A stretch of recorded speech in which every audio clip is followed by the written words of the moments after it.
Welcome to Coach's Corner Show, everybody. I'm your host, Coach Tripp. This is the Goode and Faithful Servant episode with my friend and teammate, Kerry Goode, who has Lou Gehrig's disease, ALS, and he chimes in with his wisdom every week, every Monday night. And tonight, Kerry's going to tackle three subjects: what it means to be first, starting over, and courage. So stay tuned for those three. This episode is brought to you by the Seiler Agency and Ronnie's Car Wash. Here on Coach's Corner, we try to inspire and educate the mind to think, the heart to feel, and the body to act. All right, so let's get into it. Day 23 of Kerry's book, A Goode and Faithful Servant, which we deep dive in every Monday night. And Kerry gives his bit of wisdom on three subjects. This first one is titled, What It Means to Be First. Kerry, when I saw the number 23 followed by what it means to be first, I thought of my Alabama days as a freshman. I was a slow, fat, dumb, weird, wild Yankee walk-on, the first in my family to play college football, the first from my high school to play at Alabama. A couple paragraphs into the chapter, you say, quote, being the first is not about being legendary, but about becoming a legacy and setting an example for your family, friends, and others in the world. Being first is part of God's mission for you here on earth, but it can be very lonely. In fact, it can be suffocating to always feel like a stranger, a foreigner, especially when others don't share your vision. Even worse than that, they don't want you to succeed because you're infringing on their perceived territory, unquote. Wow. Kerry, that's exactly how I felt in 1980, a stranger from New York who talks funny. However, Kerry, you talk beyond stereotypes, whether it's race, religion, north-south bias. Be the first no matter what you look like or where you come from, you say, unquote. Kerry's my first question for you. I don't think I've been the first at anything in my life, but I do know that the next player at Bama after I proudly wore number 23 was a guy named Todd Richardson from Liverpool, New York. That's right, Kerry. I'm as far from legendary as you can get, but when Todd told me a couple of years ago that I was the inspiration for him going to Bama, I was taken aback. Kerry, are we sometimes blind to the impact of others that we have on others? It's quite common for us to be unaware of the full impact that we have on others. We often go about our daily lives without fully recognizing how our actions and words affect those around us. This can be due to a lack of mindfulness or simply not paying attention to the subtle cues and responses from others. What might seem insignificant to us could have a significant impact on someone else. It's easy to overlook how our actions are perceived by others. That's why the old saying rings true. You never know who's watching you. That's right. You never know. All right. Thanks, Kerry. That was day 23. Day 24, this is tackle the second subject, starting over one day at a time. Starting over. Wow. Again, Kerry, this chapter hit home with me. When I got off that plane in Birmingham in August of 1980, I thought I'd landed 8 miles from the sun. I didn't know one person. I never stepped foot in the state of Alabama, let alone seen the campus. And I was voted the best athlete in my high school of 4,000 students. However, no scholarship was offered to me. I was at a low point in my life. I did not realize the wisdom of Lao Tzu, quote, new beginnings are often disguised as painful endings, end quote. You say in this chapter, quote, have you ever just wanted to start your life over? Just move away to a place where nobody knows you and you can begin a new life and start over. Making a fresh start isn't so easy. We have a hard time making a clean break from people, places, and things that aren't good for us. Being forced to start over is even more scary. It takes courage. Just look at the life of Ruth. Ruth, chapter 1, verse 1 through 22, as a young woman, her life seemed to hold a really bright future.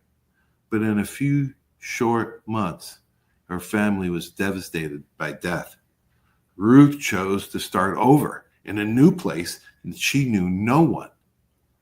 She survived being broke, hungry, homeless, to become the great-grandmother of a king, King David.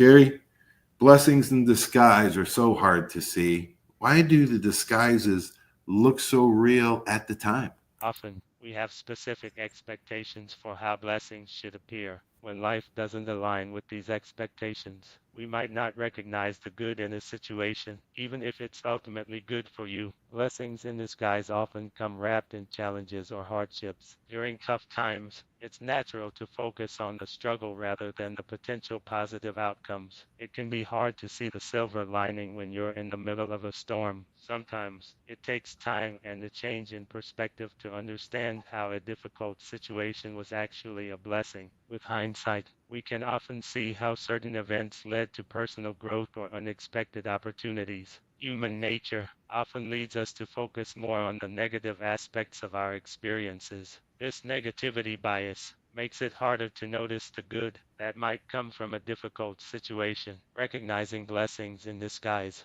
often requires trust and faith, believing that there is a greater plan or purpose behind our struggles. Without this trust, it can be challenging to see the potential positives.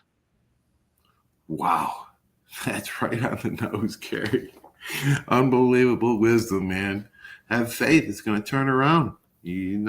God did not want bad for you, but good. All right, let's go, man. Let's tackle the third one, which is an interesting subject to me. All three of these. This is one of my favorite shows. Again, Kerry. Let's talk about day 26 in your book, and you call that chapter "Courage is Calling." That's right. On page 29, you say, quote, "One day you're going to get the call for courage." Kerry, you paraphrase actually Winston Churchill, who said, "There will come a special moment in your life when you're tapped on the shoulder or you're pulled by the coattail and offered the chance to do something special, something unique that fits your talents. But what a tragedy it will be if that moment finds you unprepared or unqualified for what could have been your finest hour," unquote. Wow, Kerry.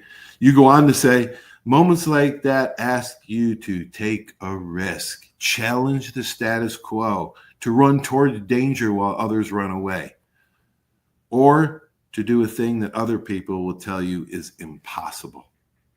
Will you answer that tap or that tug, or will you be too afraid to step up and speak up? Most people are too afraid of what it will cost them. That's why they don't. That's why they're enamored. That's why all of us are enamored with people who show courage. Nelson Mandela actually defined courage like this. Quote, "Courage is not the absence of fear, but the triumph over it. The brave is not he who does not feel fear, but he who conquers that fear." Okay, Kerry. How can we follow Nelson Mandela's definition of courage?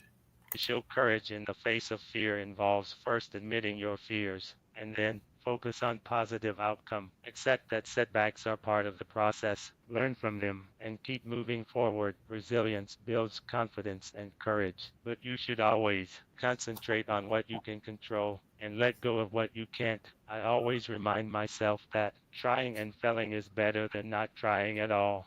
With failing, you gained experience. One of the blessings of being terminally ill is knowing that if you do nothing, you might not get a second chance.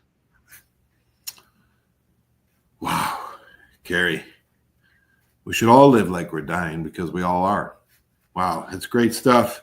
Man, if you liked it, thanks, Kerry, for doing that, buddy. Love you. If you like this podcast, like it and share it. Send it on your page. This is the Goode and Faithful Servant, episode 7 with Kerry Goode.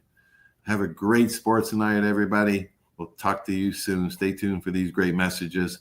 Without these great sponsors, this just wouldn't be possible, everybody. Thanks for watching. Have a great night. Are you riding around in a filthy vehicle? Dirty car no more. Visit Ronnie's Car Wash today to get it shining in no time. They have 3 convenient locations with another coming soon.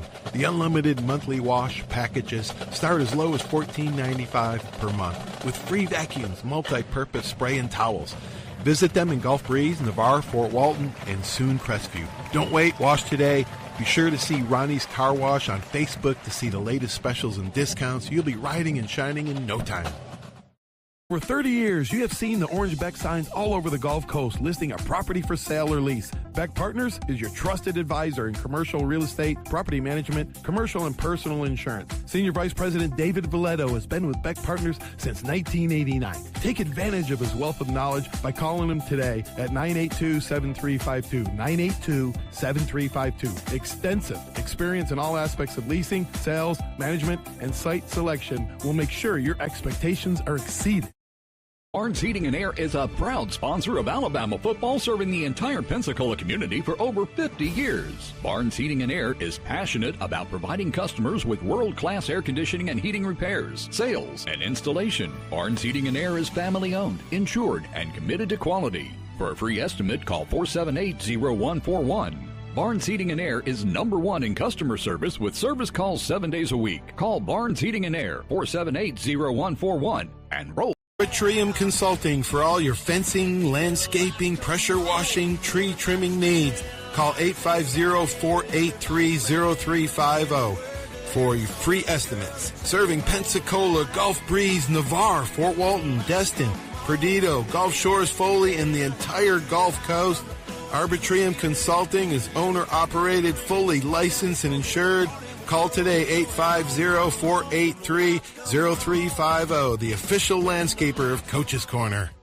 Did you know there's a place where you can get good neighbor service and surprisingly great rates on your home and auto insurance? Yep, and that place is, ta-da, State Farm. Here's the deal. State Farm agent Will Rentschler is your go-to agent in Pensacola, Florida for the service you deserve at the price that you want. So stop shopping around. State Farm agent Will Rentschler has you covered. Call 850-433-4678 for your surprisingly great rates today. Like a good neighbor, State Farm is there. Legal disclaimer, individual premiums will vary by customer. All applicants subject to State Farm underwriting requirements. My name is Steve Reynolds. I'm the manager and owner of Cordova Lanes, and we help keep your mind out of the gutter. Cordova Lanes is part of the community of Pensacola. Being here for 43 years, we've entertained more people than any other bowling center in the city. We self-fund for a living. Cordova Lanes is located at 2111 Airport Boulevard in Pensacola, behind Cordova Mall. Come on out and see us at Cordova Lanes Bowling Center. Thank you.